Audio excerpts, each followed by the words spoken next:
Buenas tardes, doctora Gladys. Esta es nuestra secuencia de eventos fisiopatológicos de COVID-19.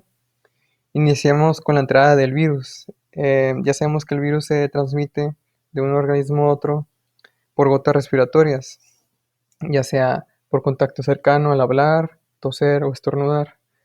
Este virus entra por vías respiratorias superiores, pasa a través de las mucosas nasales y orales y las vías superiores, ingresando a los pulmones. Una vez ahí, el virus SARS-CoV-2 se une a un receptor muy específico, ECA2, enzima convertidora de angiotensina 2, que se encuentra en diversos tejidos, pero se encuentra en mayor proporción en tejido alveolar, específicamente los neumocitos tipo 2. ¿Cómo se une el virus? El virus se une por medio de unas glucoproteínas de membrana llamadas proteínas spikes. Esta se une al receptor que es ECA2. Pero para que este se pueda internalizar, la célula huésped también tiene que tener una proteasa transmembranal. Esta proteasa transmembranal lo que hace es escindir el complejo que se forme entre el virus y la célula huésped a través de la glucoproteína y el receptor para que éste se pueda internalizar. Esta proteasa transmembranal, que de hecho muchos artículos no lo mencionan, pues es importante para que se pueda internalizar. Unos artículos lo mencionan con un nombre como TMPRSC2 y otros como furina. Una vez dentro, el virus libera su material genético viral al citoplasma, que es ARN. Este ARN se une a los ribosomas y va a traducir una ARN polimerasa que va a depender de ARN. Va a generar moldes de ARN viral en sentido negativo y longitud completa, y una vez que el virus se replique, se va a asociar al retículo endoplasmático rugoso de la célula huésped, donde ahí va a conseguir el virus formar su envoltura para que éste pueda salir de la célula huésped. Aquí unos datos importantes que se tienen que mencionar es que en aquellos pacientes que sean tratados con inhibidores de la ECA, pueden, por lo mismo de que son tratados con estos medicamentos, aumentan o sobreexpresan los receptores de ECA2 también. Entonces, estos pacientes tienen un mayor riesgo de infección y de complicarse. También hay hipótesis de que fármacos como los antagonistas de los receptores de angiotensina 2 y algunos AINES como el ibuprofeno pueden aumentar la expresión de estos receptores. Otros fármacos que se están utilizando para tratar al paciente con coronavirus actúan en esta parte de la secuencia. Por ejemplo, hay un antiviral que se está experimentando mucho con él ahorita, que es el Remdesivir. Este antiviral lo que hace es que inhibe la ARN polimerasa, esta que está aquí, pero pues no tiene una eficacia al 100%. En unos pacientes sirve, en otros no. Entonces es lo que se está investigando de acuerdo al artículo en el que leí. También hay otros medicamentos como la hidroxicloroquina, que a pesar de que es un inmunosupresor para enfermedades como lupus o artritis reumatoide, perdón, parece ser que tiene cierto efecto en COVID-19, porque parece ser que lo que hace este medicamento es que altera el pH de la célula huésped y alterando el pH de la célula huésped se inhibe el material genético viral. Es la hipótesis que hay acerca de este medicamento.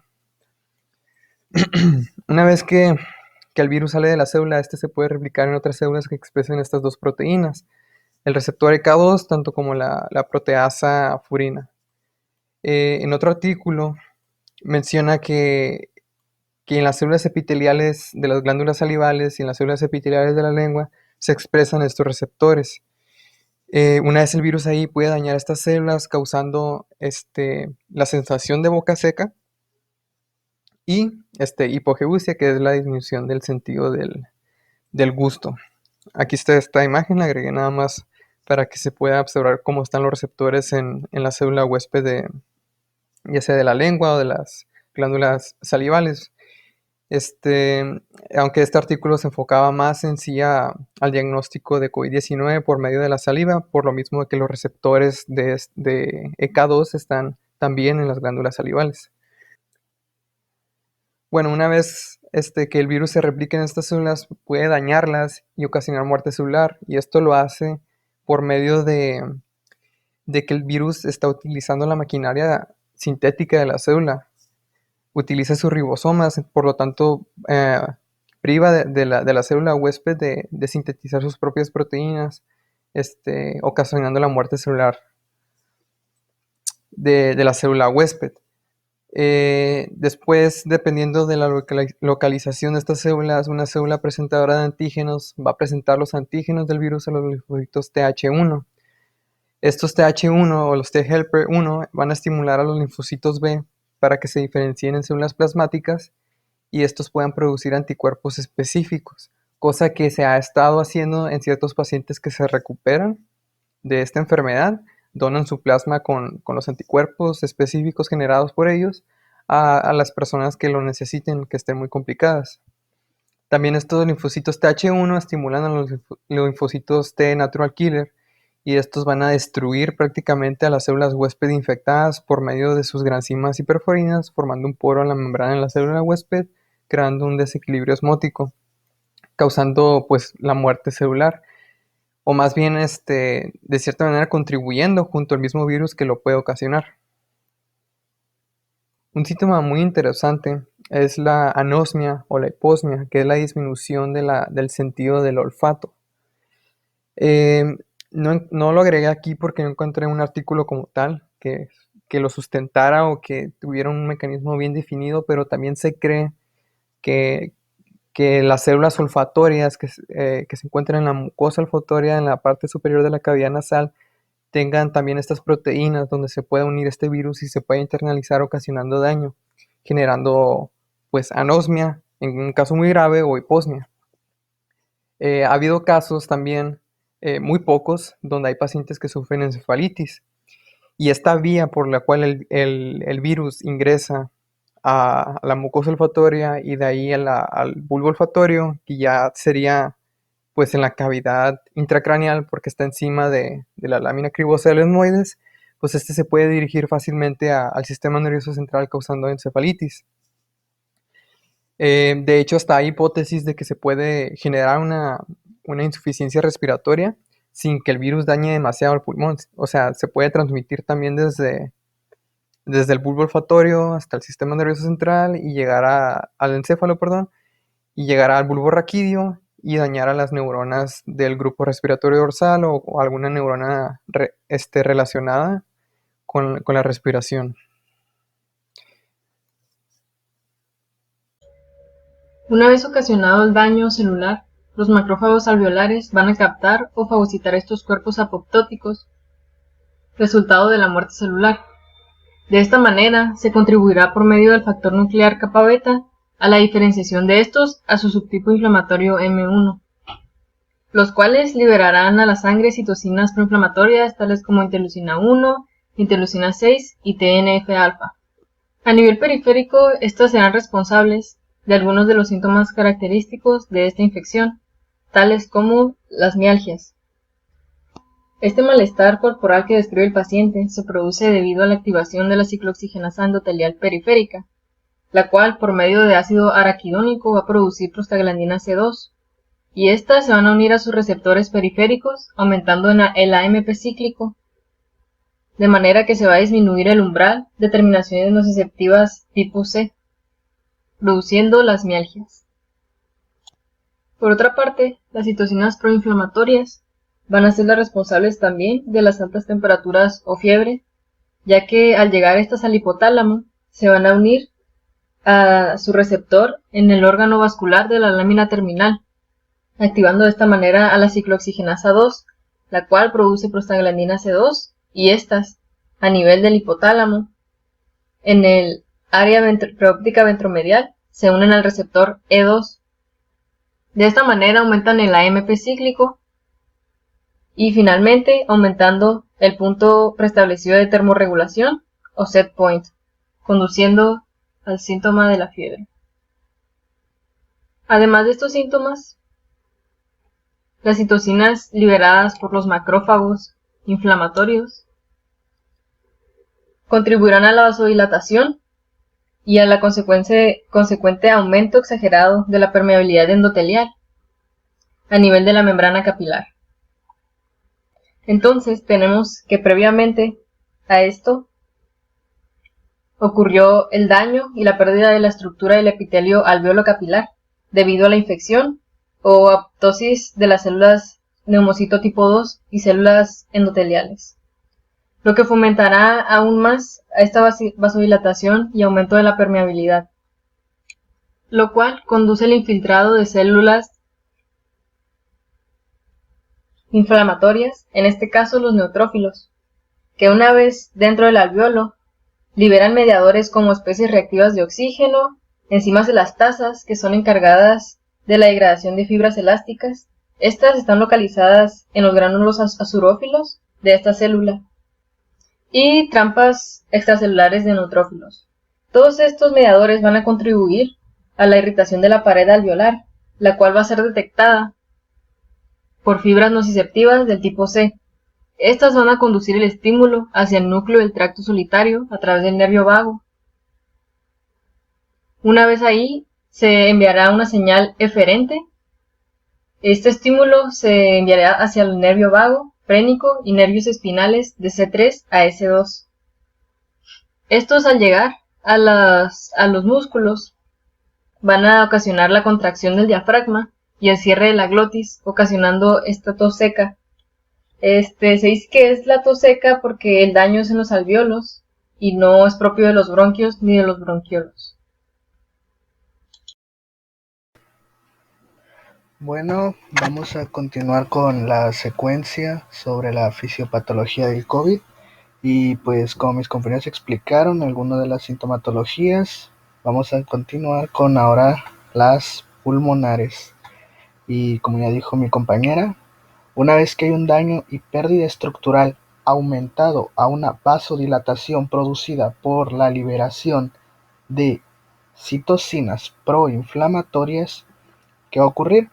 Pues aumenta la vasodilatación, aumenta el flujo sanguíneo hacia los capilares alveolares, aumenta la permeabilidad de estos, produciendo una salida de líquido rica en proteínas, un exudado. Esto va a provocar un edema tanto intersticial como alveolar por el simple hecho de que está saliendo líquido. Pero recordemos acá arriba que estamos teniendo un daño alveolo capilar, está dañándose el alveolo, hay una destrucción alveolar, hay una destrucción de neumocitos tipo 2, como dijo mi compañero. Por ende, ¿qué va a pasar si aumentado a un daño en neumocitos tipo 2 que liberan surfactante, que el surfactante es una molécula que ayuda a disminuir la tensión superficial? Está aumentando la cantidad de líquido en el alveolo, está disminuyendo la cantidad de surfactante. ¿Qué va a pasar? Va a aumentar la tensión superficial. ¿Qué le está haciendo esa tensión superficial al alveolo? Lo está colapsando. Y eso está reflejado aquí. Hay un colapso alveolar. ¿Qué pasa cuando un alveolo se colapsa? Pues pasan dos cosas. Uno, va a disminuir el área de difusión para el oxígeno. Y pues hay muchas otras cosas que van a pasar aunado al colapso alveolar. ¿Va a disminuir el área de difusión del oxígeno? Sí. Pero, ¿qué es lo que afecta también a la difusión? A la disminución del intercambio gaseoso. Como habíamos visto, la ley de Fick involucra tanto el área de difusión como el grosor de la membrana para la difusión, el gradiente, el tipo de partícula. Aquí, ¿qué es lo que estamos teniendo? Hay un edema intersticial. Quiere decir que el grosor entre el alveolo y el capilar está aumentado. ¿Qué va a pasar esto con la difusión? Va a disminuir, porque es inversa la relación del grosor con la difusión. Entonces hay una destrucción alveolar y un colapso. Eso está disminuyendo el área para la difusión. Aunado a la destrucción alveolar, en algunos artículos se habla de que por la misma reacción inmune y dada esta destrucción alveolar, en procesos de histopatología se puede observar que hay una formación de una lámina hialina. Esto aumenta el grosor, lo que disminuye la capacidad de los alvéolos para la difusión, para el intercambio gaseoso, como vemos aquí. ¿Esto qué va a producir? Va a producir una hipoxemia, un síndrome hipoxémico, una disminución de PO2 sérico, y tanto la disminución del intercambio gaseoso como el colapso alveolar se puede traducir en una disminución de la relación ventilación-perfusión. Va a tender a cero. ¿Por qué? Porque no tenemos área, no tenemos una difusión eficiente. Por ende, el oxígeno que está pasando se está quedando en el alveolo. Está aumentando en el alveolo, pero en el capilar no. Por eso hay un aumento en la relación oxígeno-alveolo capilar, pero hay una disminución en relación ventilación-perfusión porque no está perfundiendo. Continuando con el síndrome hipoxémico, vamos a saber que hay quimiorreceptores que van a determinar la disminución del oxígeno. Como ya habíamos sabido, están los quimiorreceptores centrales y los periféricos. Los principales activos van a ser los centrales. Otra vez se me olvidó corregir eso. Ya había grabado esto una vez. Van a activarse primeramente los quimiorreceptores centrales. Ellos van a observar el aumento de los hidrogeniones por el aumento de CO2. Entonces, esto va a mandar una señal, va a mandar una aferencia por el nervio vago y el bulbo por el nervio vago. Va a llegar al centro respiratorio, va a aumentar la cantidad de descargas del nervio frénico, lo que se va a traducir con dos cosas. Uno, está aumentando la rampa inspiratoria, lo que va a traducirse con una inspiración prolongada, pero también una expiración pues más fuerte debido a la activación de los receptores de estiramiento pulmonar. Y también va a haber una activación de los nervios accesorios de la respiración, lo que se traduce con una disnea, la sensación del paciente de no poder respirar. Entonces, como vemos aquí en la secuencia, aferencias, va a ir así, aumentan las contracciones del diafragma, pero como también están aumentando las activaciones del receptor de estiramiento pulmonar, pues aumenta la frecuencia respiratoria, lo que se traduce en una taquipnea, como vemos aquí arriba. Aquí tenemos un dibujo más esquemático para poder ilustrar. Vemos que el oxígeno está difundiendo a través de un grosor muy delgado, pero ¿qué está pasando aquí? Aquí esto está lleno de líquido, todo aquí está lleno de líquido, y aquí también hay un montón de líquido y formación de láminas hialinas. Entonces, ¿qué está pasando? Pues el oxígeno tiene una dificultad mayor para poder entrar. Por eso en pacientes los intuban y les ponen oxígeno, o a veces les ponen presión positiva al final de la expiración, el PEP. ¿Por qué? Por esto, colapso alveolar. Quieren impedir que eso pase. Entonces, ahora que sabemos que el daño estructural puede provocar una disnea a partir de estos factores, vamos a ver que no solo eso, sino que la destrucción del alvéolo puede llevar a un ingreso de la partícula vírica a la sangre, lo que se traduce en una viremia. ¿Qué va a pasar con esta viremia? Como dijo mi compañero al principio del video, los receptores ECA están presentes en la mayoría de los epitelios y el endotelio también posee ECA. Entonces, el virus puede ingresar al endotelio y producir un daño endotelial. Este daño endotelial se puede traducir en dos cosas. En algunos artículos hablan mucho sobre esto desde el 20 de marzo, 25 de marzo. Creo que mandé un artículo así. Porque el que yo revisé era el 15 de abril, era el más nuevo. Este daño endotelial se traduce con, como recordamos, hay dos vías, las vías de coagulación, la intrínseca y la extrínseca. Cuando hay un daño endotelial se activa una vía que es la intrínseca. Entonces, esta vía utiliza el factor tisular como el principal influyente. Si hay un daño endotelial provocado porque el virus está entrando en las células, entonces se va a producir un estado protrombótico. Este estado protrombótico va a llevar a la producción de microtrombos en capilares pulmonares, principalmente. ¿Por qué? Porque ahí está la mayor concentración de virus. Y esto nos va a llevar a una trombosis pulmonar. Estos pacientes, aunque les metan oxígeno, no van a responder al tratamiento. Otras cosas que van a pasar con este daño endotelial va a ser la liberación de citocinas proinflamatorias, porque el endotelio también puede liberarlas. Y esto nos lleva a una ¿qué? A una vasculitis. Esta vasculitis puede afectar a diversos órganos, pero yo puse uno, pues el que se me hizo más interesante, porque la verdad no pude comprender el resto y no se me hacía justo dejar con dudas algo. Entonces, esta vasculitis nos va a llevar a una linfopenia por el aumento del grosor, como ya vimos.